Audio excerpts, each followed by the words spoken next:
Dobro, kak je dosadno.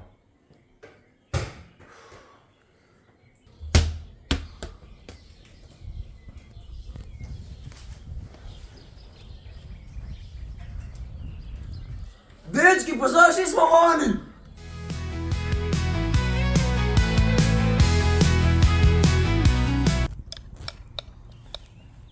Ajde ćemo... Kaj ćemo sad kad smo vani? Nemam pojma. Ej!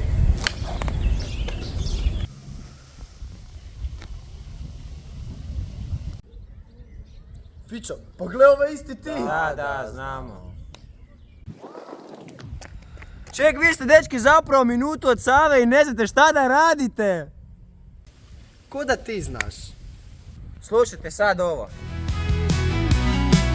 Sve kreće u Sloveniji, Ljubljanica joj tvorac i na toj divnoj aveniji uzdiže se dvorac.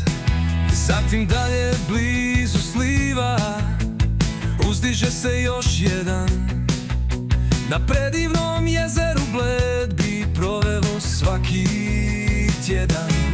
Tako i kroz Zagreb ona teče i sve bolje sam volje, ali nema veće sreće kad ugledam Lonjsko polje.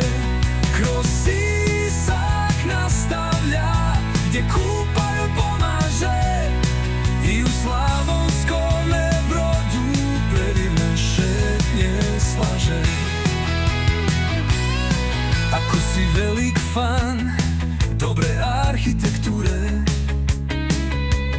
dođi u Brčko i na šetni, nagledaj se kulture.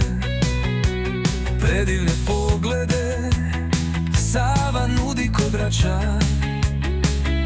od tamo se ne bih micao i da ostanem bez. Dom raznih ptica, Obecka je bara i Sremska Mitrovica rimskim nalazištima očara. I tu priča završava, sve se na kraj svodi. Savi zadnja stanica je Beograd na vodi. Wow! Ideš! Zanimljivo! Ajde, jel idemo ili šta? Ajde! Dečki, daj, dignite me!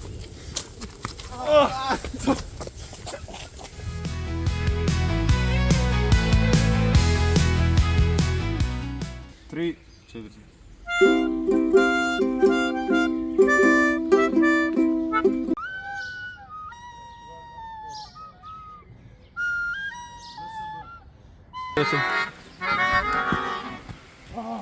S čim?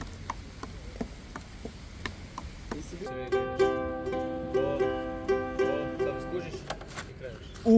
Nešto kosno.